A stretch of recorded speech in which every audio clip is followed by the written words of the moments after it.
Over to you, Puneet. But before I hand over the mic, just would like to go over the format that we'll follow. The session is 45 minutes long. Puneet will speak for about 20 to 25 minutes, and then we'll open the floor for interactive questions and discussions. Yeah, with that, over to you, Puneet. Sorry, I forgot to unmute myself. Thank you so much for inviting me to this session, Trisha. Always pleasure to be here. Um, I'm going to quickly talk about myself and Kaleidofin for a second. I'm Puneet. I've been working in the area of financial inclusion for well over 2 decades. Started my career with ICICI Bank and then moved on to set up a group called the IFMR Trust Group, which today is better known as Dwara. And we had two large businesses there, Dwara, KGFS, and Northern Arc Capital. And then around 2016, me and my co-founder at the IFMR group, Sucharita Mukherjee, both of us decided to move on and set up Kaleidofin. The focus largely being that the future of origination is going to look much more digital. And unless and until we start to think about it very differently, we'll not get there. So a lot of the work and the topic really resonates, therefore, in terms of what we've been wanting to do, design better products that can be delivered to customers electronically eventually. But that's been a big focus of the work that we do. Quickly, in terms of overall, what I'm basically going to request all of you is that let's try to keep this as a conversation. I think this will be a great session if all of us take back some food for thought. I'm going to, of course, lay out some points which could be conversation starters. But mostly what I've realized is when you have a panel or when you have a presentation, most people really talk about all the successes. And I can tell you that each one of us has more failures than successes. And really, we learn less by kind of talking about what our successes have been, but understand a lot more when we start to understand what hasn't worked and how do we take it from there. So I'm going to keep it very real myself, but would also encourage all of you to join the dialogue. Now, at Kaleidofin, we are focused on the informal sector customer. And by informal sector customer, basically what we are talking about is a very, very large section of population, which is largely self-employed, does not have any access to social security. And in many cases, that starts to also kind of work towards making sure that largely the customer base that we're talking about is a customer who engages with us in cash. Today, 98% of our customers are women, but as an organization, we focus on women entrepreneurs, we focus on nano enterprises. We also are equally focused on thinking about issues connected to small and medium farmers. So that's generally when I speak about the topics that I'm going to talk about, I'm going to focus a lot on women, but you'll see that the informality of customers also is going to be something which is a binding thread across all of these customer segments. Now, quickly moving on to the topic, which is designing for women. I would largely say that one of the key things that makes this topic interesting and complex at the same time is that designing financial products, especially lending products, is complex in any case. But the moment you start to think about designing for women, I think two additional aspects come into being. One is basically the social buildup of the markets and the economy that we operate in. And that has a very, very significant bearing. And I would say that as you start to engage with women, the impact of some of this social setup is extremely, extremely large. The second thing that we often don't look at when we talk about designing products is basically the channel. And I would say that when it comes to designing products for women, what we have found out is that channels have a very, very, very significant impact on how do you service customers. So I'm going to also try to touch upon a little bit with reference to channels and how do we start to think about the social buildup as we talk about products. Overall, what I thought that I'm going to do is try to touch upon three topics, which might be actually too long. But I'm hoping that we'll get it into a conversation so we can perhaps focus on just one of these aspects. Is one of the aspects is around underwriting and the availability of data to be able to underwrite loans. And I know a lot of us keep talking about how do you underwrite these loans, what kind of data is available. So I'm going to focus a lot on that. The second, like I said already, is channels. And the third is communication strategy, as you're focusing on women. Now, there are typically also another set of points that come out, which are very high friction points, which is around things like KYC, RBI guidelines, outsourcing guidelines, digital lending guidelines. And I would say that these are extremely important. And if you ask me on a day-to-day basis, I'm spending a lot of time in addressing those. They are irritants, they are top of mind recall, and therefore they become really important. But hopefully I'm not going to focus on them. But if there are questions which are coming in that line, happy to answer that within the context of the topic here. uh, so stop me wherever you want, and let's get into those conversations. So with that, I'm going to move on to the first point that I had, which is basically underwriting and data for underwriting. And before I actually move forward, let me start with an assertion. My assertion really is that we as fintech lenders exist largely because data is scarce, and absence of data is not a challenge. It's actually an important source of competitive advantage. And I know that I'm making a point which is perhaps slightly different from what we all keep talking about. We all keep talking about the fact that access to data does not exist or good data does not exist. And my belief is that's really not necessarily a very bad thing. If everybody had access to all the data in the world, I would say that the premium that you would want to associate with going into markets which are difficult to reach are going to be harder and harder to get. And in a market where data is available and there's perfect data around, one would argue that your biggest source of competitive advantage will be your balance sheet size and your ability to raise money at a lower costs, as opposed to the fact that you're a fintech lender and who's trying to bring in something new and innovative. Uh, so starting from there, I would largely say that absence of data is really not a challenge at all. And what I'm going to focus on a little bit is what is really the kind of data that is available as we start to do this, and what are some of the things that we have learned at Kaleidofin as we were kind of starting to use data. Uh, so one of the first things that I think we fell into the trap of was to arrive at a model which was very quick. And then the moment you do that, at least in our context, we very quickly arrived at a set of business rules. I would largely say something which was similar to a business rules engine. And we realized very quickly that that was useless. And by business rules, what I basically mean to say is that we start by saying that if you have a credit score less than 650 or 700, you're eliminated. If you have more than 3 loans, you're eliminated. If you have outstanding greater than 45 days, you're eliminated. Basically, you have a set of rules which sound intuitive and you use them to eliminate people as opposed to thinking about a model which is selecting customers. So I think the first thing that we fell into as a trap was getting into a BRE very quickly.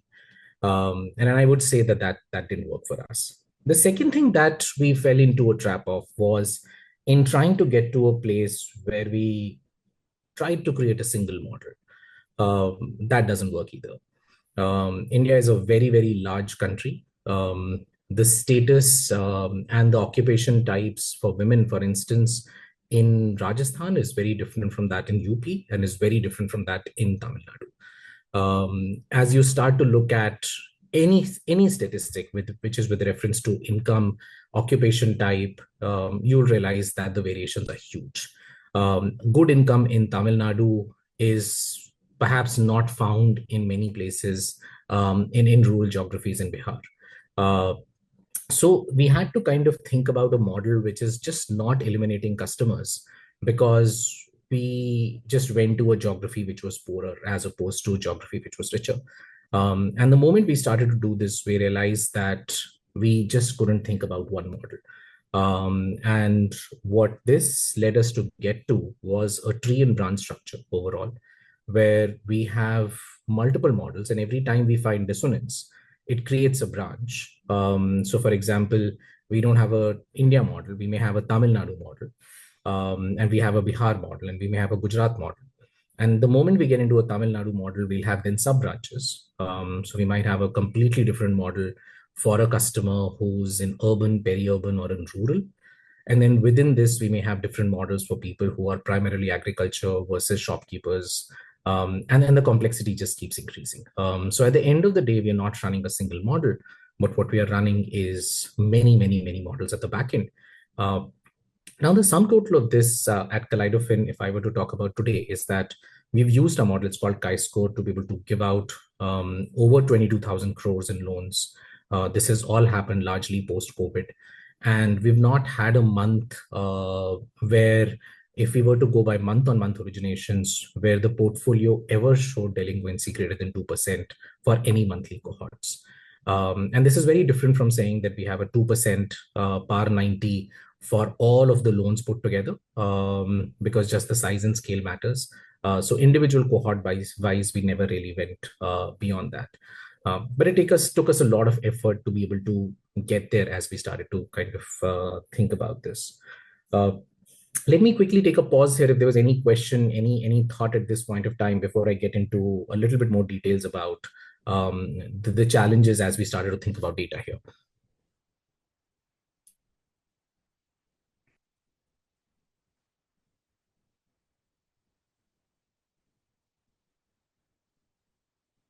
Okay. If there are no questions, Puneet, I was curious about the sources of the data that you're collecting. I'm going to come back to that in after one more point, and then I'm going to just get there in terms of data. The next part, I think this is just at the level of a build itself, is using data also meant that we had to think about setting up a proper data team. And this is one place where I would say that not data, all data scientists were equal. The first set of people that we hired were people who knew how to use certain software. They could use Pythons, they could use R, they could use TensorFlow, but really did not understand the core of statistics. So the models that were built largely was whatever data that you have, you put it into some place, and then you expect the Pythons or the R's or the TensorFlows to be able to generate some model, and that then starts to work. And in the absence of the person not understanding a core hypothesis, what you start to realize is that autocorrelations actually become over exaggerated, and the model bias becomes extremely, extremely, extremely high. And again, what we needed to do over a period of time was to start to get towards people who understood statistics, people who were really good at data cleanup, people who were good at forming hypotheses around this entire thing, which basically got us to kind of take us there. And then this then brings us to data, Trisha's question here for us. And when you look at data, I would say that most of us who work with data realize that transactions data is really, really important. So if you have past data of any sort connected to the customer's behavioral history, how have they paid, when have they paid, I think that starts to become really, really important. Anything to do with income data, anything to do with asset data, anything to do with, let's say, savings account usage, each of these data points become really, really important. But having said that, the moment we start to work with women customers, and especially in the informal sector space, we realize that a lot of transactions are in cash and may not have any documented source of evidence. So that means that accessing data around transactions, business volumes is not necessarily super strong. But what is available has been past loan data. So this is something that we at Kaleidofin started working with. The biggest source of data, at least as we were designing for women, were all of the microfinance companies. So we started to access their data. Today, what is from a market size, what you'll expect is that Microsoft Finance is available to anywhere between 55 million unique customers to 85 million unique customers. Um, and over a period of time, Kaleidofin has worked towards accessing a lot of this data. We have around 31 million customers' data. So overall, I would say that one of the reasons why chi-score has become so good has been that we've not designed on the basis of a small sample. At 31 million, we are in the best case, 1 in 2 customers' data is what we have. And in the worst case, we still have better than 1 in 3 customers' data when it comes to microfinance segments. And as you start to look at these customers and how they've migrated to higher incomes over a period of time, you start to realize that you have very, very exciting patterns. And then use on top of that some kind of models to be able to create lookalikes, create some kind of model to say how a household's trajectory will change now, given the fact that you have 4 to 5 years of data. It starts to create very, very exciting and promising contexts. Already, I can see it, at least on this particular meeting as well, I see several AI note takers. The power of data and the power of being able to use some of these AI-based engines when it comes to calculations, lookalikes, projections is just fantastic. What it needs is an equally good data scientist to not get carried away with it. But yeah, this is something which to my mind has been a big, big, big plus. Overall, transaction data is one piece. The second thing that we've tried to dabble with has been alternate data. And I'm sure everybody has heard a lot about alternate data here, and I'm sure each one of us has tried to use alternate data in various ways. My overall sense right now is that we've had limited success at best in using alternate data. And when I say limited success at best, I'm actually being very, very charitable. I would not find today any alternate data which perhaps ranks within the top 10 variables today at this point of time. And the reason is not that alternate data is bad. The challenge is that we don't have good correlations with alternate data. The problem is that we start to collect some of this alternate data today, uh, and we will know about the correlations of what happened to credit histories with this data perhaps in future. I have no easy way to be able to collect this data for 5 years ago and then start to map it with what their credit behavior was. And in the absence of that, as we start to build models, we're building models on the basis of very recent data. We've not even seen 1 or 2 more full like loan cycles to have been kind of closed, and that becomes extremely complicated. And I must confess that I envy a lot of the entities which today have all the data connected to what has happened on wallets, what has happened on UPI payments, because at least that's very, very good transaction data. Anybody who has good access to SMS data for a large number of customers, but it still needs some kind of a correlation to be for it to kind of start to make sense. So we're getting there. We are not necessarily abandoning it. We are continuously trying to find ways to be able to collect alternate data. I think in future this is going to be tremendously useful. But today we don't have enough correlation data to be able to kind of talk about whether this has worked or not for us. Um, the third thing that we've tried to do is to try to infer behavioral information on data. And this is where things start to get really, really interesting. And this is where the thought of somebody like a good person who's thinking about some kind of a hypothesis, who has a sense of data and who has a sense of credit behavior starts to become really important. So one of the things that I can give you as an example that we used was 2016 demonetization data. One particular date, the entire country basically did not have cash. And if you looked at the credit bureau records of customers thereafter, what you find is that there were some customers who never defaulted after that. There were some customers who missed a payment or two but came back very quickly. There were some customers who came back and started paying you after 3 months when cash more or less became normal in the economy. And there were some customers who only came back when you saw a new loan in their credit bureau records. And I don't have to kind of elaborate on this, but you can already create a rank order of who could be a good customer here and who could be the weakest customer here. And then by starting to look at various of these items, for instance, weather patterns, if there was a flooding in a particular pin code, if there was droughts in a particular area, if there were elections that were announced in a particular area, what happened around Diwali, what happened around Christmas, what happened around Eid, what happened around any event for which people would want to, let's say, stock up or spend. What happens during harvest seasons, what happens during sowing seasons. And as you start to look at customer occupation types, you start to get actually more and more and more behavioral information about the customer. Some sort of a rank order of customers start to emerge. And we've used this a lot. Political risk, at least in the microfinance segment, has been huge. So we got a battery of interns to come read local newspapers and see if there was a politician who stood up and said that they're going to push for loan waiver. And you typically see that the local newspapers have a certain kind of a reach.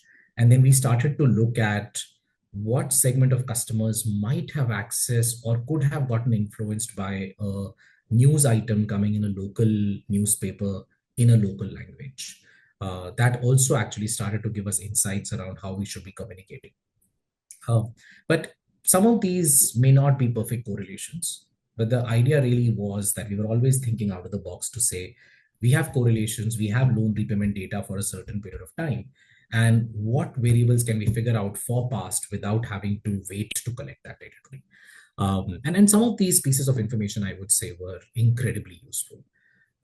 We then also started to look at credit bureau information in a very different manner. We didn't look at it as a score. We started to use that as a trade line by trade line data to convert it into variables. So peak loan ever borrowed, peak EMI ever serviced. Rather than saying that if you've taken 4 loans, you're a bad customer, we basically started to create a ratio of what is the maximum number of loans that you've taken, what is your vintage with those number of loans, and today, are you at your highest number of loans or are you at your average number of loans in this regard? So even if you've taken 8 loans and you've never defaulted on any of those ever, why should I be eliminating you just because you have 8 loans? So we started to kind of think about some of those. We also started to look at patterns.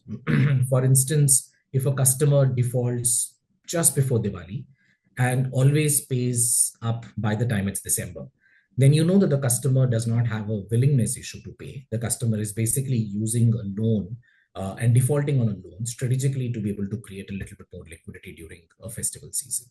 So there's a lot of that kind of variables that we started to use. And I would say that we are not a data poor country anymore. We're generating tremendous amounts of data right now. It's really up to us about how we're thinking about some of this data. And my sense is that eventually with Open Network coming in, ONDC kind of starting to take shape, account aggregator information becoming available, some of this will become very interesting. GST information already, whenever a customer has GST data, whatever little information is available is extremely helpful. So those kinds of data is what we've been largely using. Let me pause there if there are any questions. Sorry, let me just make one more point before I do this. I've talked about multiple number of data points, but one thing here that I should kind of add is that collecting more data has never kind of worked for us.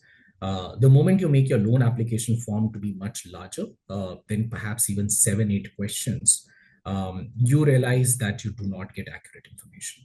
The loan officer on the field starts to fill it as opposed to asking the questions to the customer. Nobody really wants to spend so much time with the customer to ask them those questions.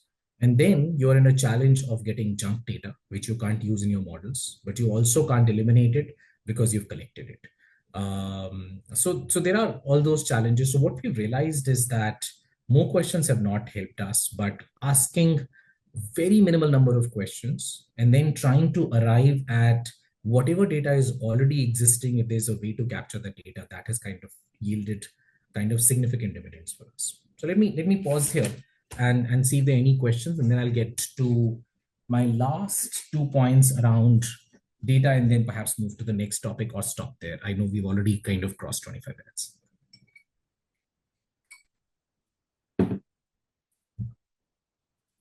If there aren't any questions, Puneet, can I sort of slip in one? The examples that you took were largely around financial behavior and data around financial behavior. What about non-financial data? Are there some that you definitely look for, integrate? How hard is it? How easy is it? Yeah, so I would say if today, if you were to look at my models, financial data really, really ranks very high today. And this is perhaps also because non-financial data is hard to get, hard to collect. Right? So some of the data that we get as non-financial data is demographic information of the household, which has a direct impact on financial well-being of the household in any case. So a lot of the data that you do get directly or indirectly then translates into financial well-being of the household today. And which I think is obvious because if it was not affecting your financial well-being, then from a lending model perspective, it may not necessarily be important in any case.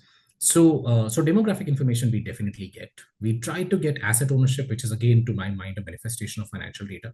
And any kind of a quality of that particular data. For instance, somebody saying that you have a house versus saying that you have a pakka house, or you have a house which is perhaps larger than average houses in your location, or a smaller than average houses in your location, or even information to say you build your house versus you inherited a house. I think each one of these extra aspects becomes really, really important, and adds a lot of value to what we have. But overall, Supriya, I would say that just access to non-financial data has been the most difficult today. And this is really what we are trying to gather from some of the alternate data that I'm talking about. And we still don't have good correlations there at this point of time. And that's something that we are very keen to start to think about what could really work. Got it. I see Pallavi has a question. Pallavi, I'm going to slip in one more. Puneet, how are you mapping people to a household? So we have a simpler way to do this, Supriya. So when agent goes to the household, whoever is a part of that household, whoever is living in the same house, using the same kitchen, for us is the household. So the moment there are two kitchens, for us, it's two different households. So it's a really, really simplistic from that point of view.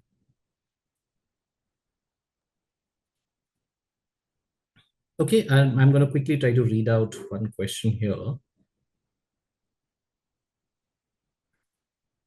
So UPI transaction, I have a question around UPI transaction data or bank statement analysis. And I would say that there is a segment of population where bank statement analysis versus UPI statement analysis is actually complete in its own respect to be able to underwrite a loan. So in theory, everything to do with, let's say, QR code based lending, I would say that if you have a shop and you have a QR code behind that particular shopkeeper, you could actually build out a proper lending model just on the basis of what is coming through the QRs.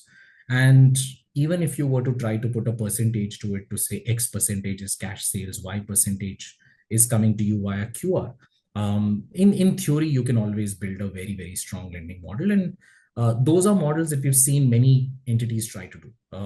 One of the big reasons for Paytm's profitability, I understood, was basically some of this QR code based lending. So there is a very important aspect there. Even in terms of many of the loans that we've seen that have been given out to not the most micro MSMEs, but average shopkeepers, which are much larger, I would say that many banks have started to use their current account data to be able to give out loans to them. So those I would say have already been used. But what it typically has meant is, at least when it comes to the bank statement analysis for current accounts, it starts to get to slightly larger ticket size loans coming from banks. And UPI transaction data, we've seen many entities like Paytm, and then there are several startups. Paytm is not the only one. There are entities which are lending on the basis of UPI data where they don't even have their own QR code. So people would be lending on the basis of a phone-based QR code or a Paytm's QR code. And that's an interesting segment in its own right. I think it's easy, that segment, easier, that segment. The entry barriers are smaller. And I would once again say that this is one of those where I started with on my data hypothesis that such good data is available that the entity with the lowest cost of funds and the highest reach together will win. And even if you don't have a great reach, given the fact that these customers are electronically inclined, you may start to still get customers if you have a cost of fund advantage in this particular space. I have another question here, which is around digital bookkeeping as a source of alternate data, and we would love this. This is something that we've often thought about, that if the number of people who have small shops, who have small kinds of retail businesses, and then they form a very significant part of our overall lending book. Today, I would say that almost a third of our book is trading or a small shop, or a local kind of a tea stall or a food vendor on the sides. And if there was a way in which there was some basic recording of sales and cash inflows, it would be a very, very significant source of getting this kind of information. My sense, though, is that it is hard. People are very used to managing their cash flows, and rather than looking at profitability, people in the segment that we are working with largely have continued to focus on day-to-day cash flow management as opposed to profitability, and therefore and don't have inventories which are large enough for them to think about what are they basically tracking, are they digitally tracking it or not, but it would be very significant.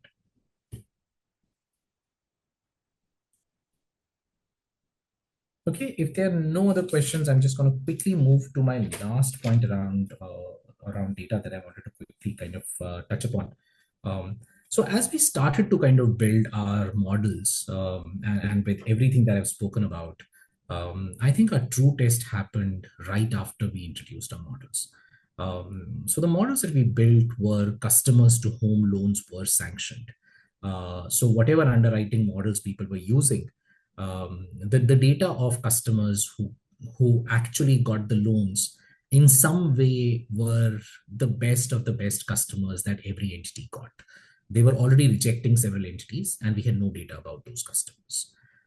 So the moment we put together a model and we gave it out to any NBFC to use, the first place where our model was used actually was all the rejects that the loan officer had in that particular geography. So there were loans that the loan officers were not even bringing to the entity because they thought they were not good enough. But the moment there was a credit model in place, the first thing that they started to figure out was, let me see if this customer who I rejected will go through if I use chi-score. And therefore, the model really, really got tested. We built a model on a certain kinds of customer segments, and what comes across as the first set of customers is completely different as a segment of population that you're encountering. And in our case, it basically resulted in us pushing two different dimensions. One dimension suddenly that we realized was that we were rejecting a lot of customers as a result of this, because the model had never really seen this segment of population. And the second thing was that wherever we had seen these customers, there was something that was known to the loan officer that was not getting recorded in the data. So we had no idea why those customers were getting rejected. Those things were not a part of the loan officer's application analysis. There was no written down word on each one of these. And over a period of time, as we started to encounter this new data, that is where we had to do again some very interesting work. And then today I can tell you that average number of households that don't get a loan after using a chi-score has overall fallen to around 13%, which is much better than industry average. Industry average, if you just used, let's say, a cutoff of 650 on CIBIL scores, for instance, you will end up rejecting at least a third of your customers. So we are today rejecting something around 13%. Our rejection rate when a customer has a credit bureau record, so which is not new to credit, is actually only 8%. 30% of our customers are new to credit. So we have a larger rejection rate on new to credit customers because we use lookalike models. To get to the same level of confidence, we end up rejecting more, and that takes our average from 8 to 13.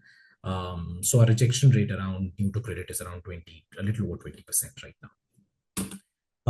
So stopping here, if there's any question, otherwise, Trisha, I will go by your recommendation. Should I move on to the next segments or stop here and we focus on some discussion here.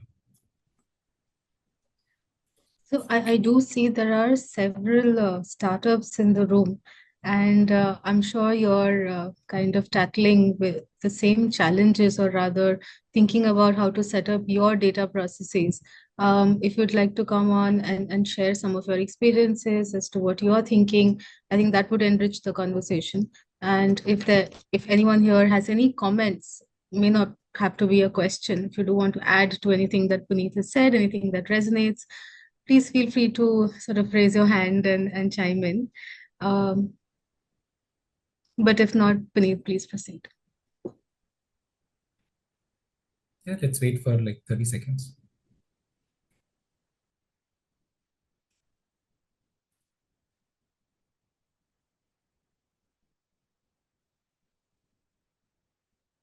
Okay.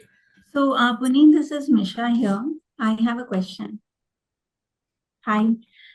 Can you hear me? Loud and Yeah. clear. Go. So, Puneet, I actually have a conceptual / fundamental question in terms of how FSPs or those lending to nano enterprises actually decide on the interest rate, the final interest rate that they lend to nano entrepreneurs. And credit risk is obviously one big component or one big determinant of that interest rate. So my question is that typically at a conceptual level, it is understood that the risk premium interest rate would be cost of funds plus cost of operations plus risk premium. And the risk premium is the component from where the lender would make a profit based on their calculation, based on their probability of default.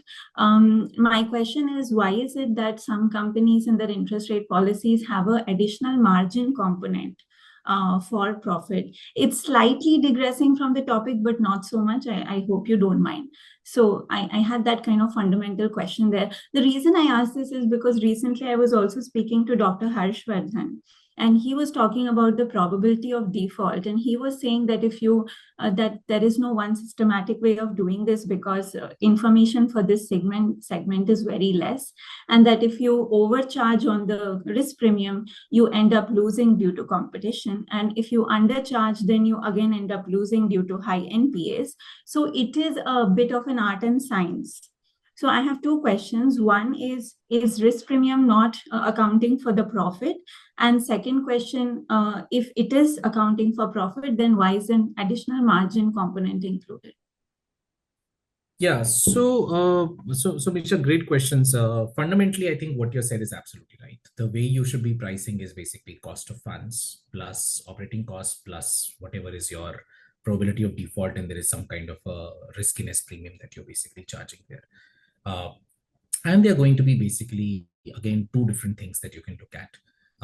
One way to do it is that when you're calculating your cost of funds, you basically also include your cost of equity. And if you've included cost of equity in your cost of funds, then in theory, you've already priced in the return expectation and the margin expectations and profit expectations. But most people that I have seen, including in the financial services space, I don't think understand equity cost too well. And what is typically done is, and this I'm talking about even the most seasoned CFOs, by the way, what I typically found is that they don't take equity at all into account.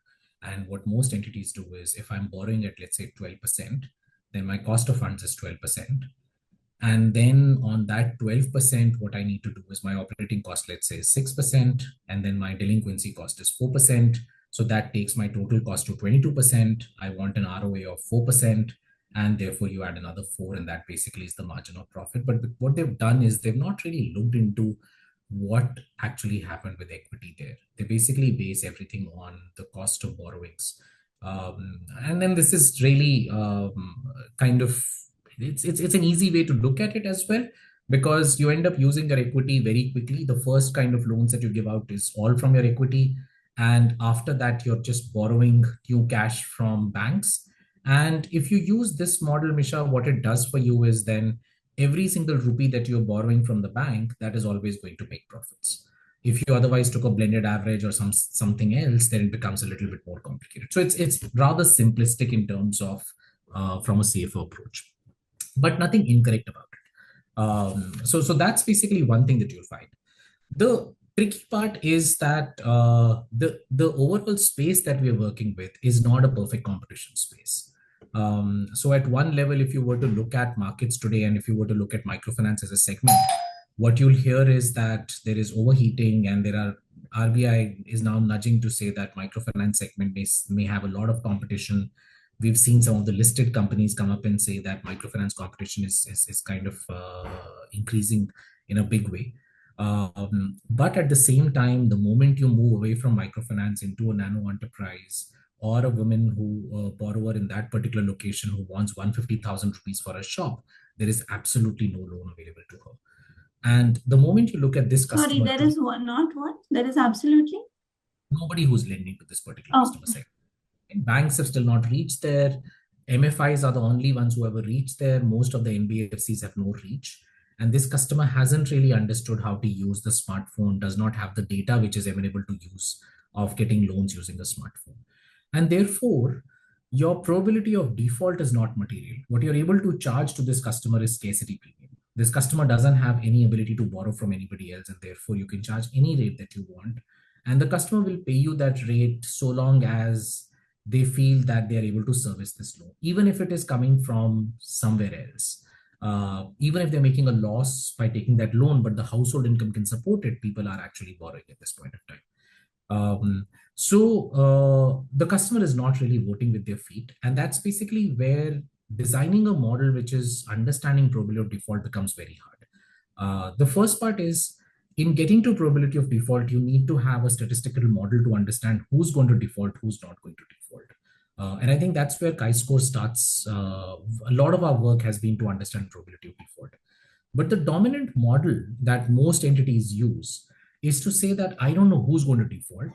But what I do know is that if I were to give out 100 loans, my average delinquency should not go beyond 3%, 4%, 5%, or whatever that number is. And therefore, you assume the probability of default to be that number. And what your collections team is then doing is trying to make sure that you're below that number. So it's not a probability of default. You're basically then creating a system to make sure that your probability of default assumption is basically being met on the ground. So it's a little bit more kind of, I would say that a lot of this is coming because people don't have those risk models at all. Today, and in fact, this is one of the reasons why we have been quite successful in trying to do co-lending with various banks, is that in co-lending, because no risk share is possible, there are challenges for a bank to agree to any entity about whether I should co-lend with you in the first place or not. And by using chi-score, we are able to prove to a bank that for every single customer, there's a probability of default associated. And therefore, you can decide whether this customer is within the probability that you're happy to lend to, or is not a part of that particular league. We can even do a risk-based pricing if we wanted to. Again, most entities don't use it as easily. Thanks a lot. So Puneet, there's a question from Tanuja, and we're also at time. So if we could take this last question, and then we could maybe wrap up. Tanuja, do you want to come in and ask a question? Or we could, yeah. Tanuja, go ahead. Yeah. Hey, hi Puneet. Hi everyone. Yeah. So I mean, I think you would have read my question. The context with which this is coming is, the reason now there is so much focus on lending to women, whether for personal uses or business uses, is all the societal factors, the biases, and issues in actually access to controlling, right, the finances and income. So I'm just curious to know, because you mentioned earlier that you map out the household. And again, typically lower income households, there can also be multiple sources of income. There may not always be financial autonomy that, the women have. So I'm very curious to understand that how exactly are you mapping out, who the customer is, and then how are you understanding where or who is actually taking those financial decisions?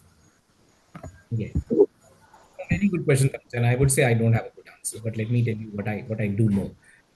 So as we look at households, and we've tried a lot to look at households. We've actually even done credit bureau check on both spouses in many cases to be able to understand a household, what is their credit behavior like.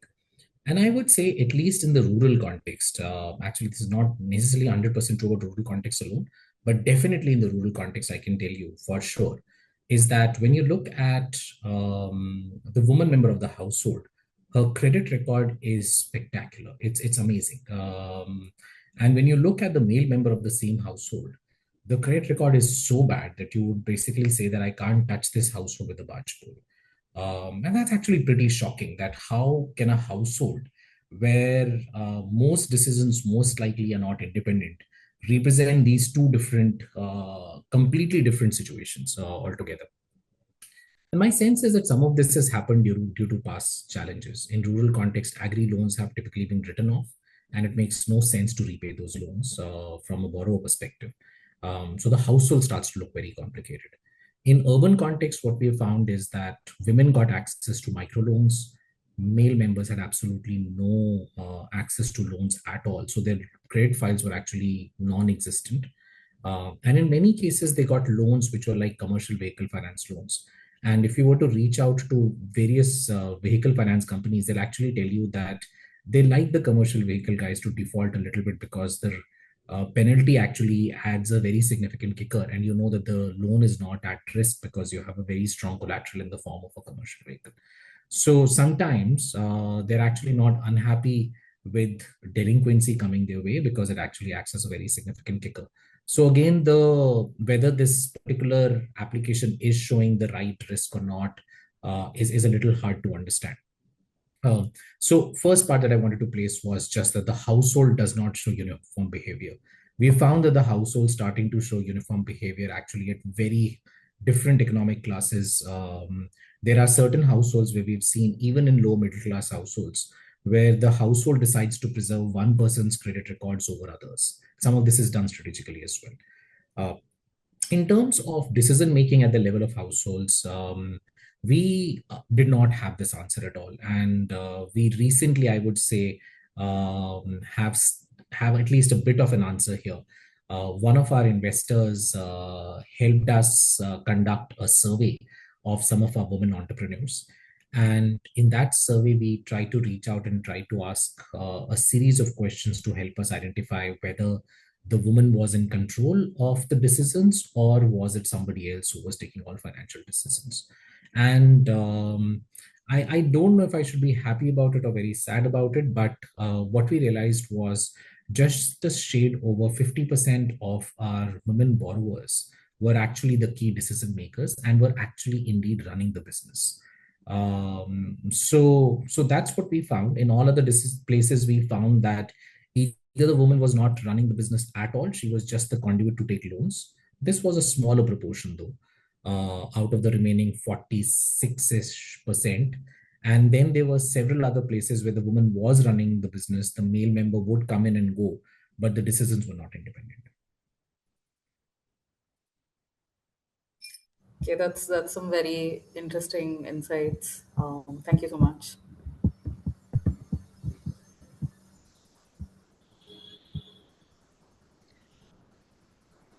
All right. Puneet, do you have any concluding comments before No, we wrap up the session? I'm going to stop here. Thank you so much for inviting me. So it was a pleasure, and it is always so enlightening, really, to listen to you speak. And today, I think the questions that came in sort of peel back some more layers on the stage that you'd already set. So thank you so much, everyone, for joining in. Thank you, Puneet, for sharing your insights and perspectives with us. And hopefully, we'll get to hear you soon again. All right. Thank you, everybody. Have a good evening. Thanks.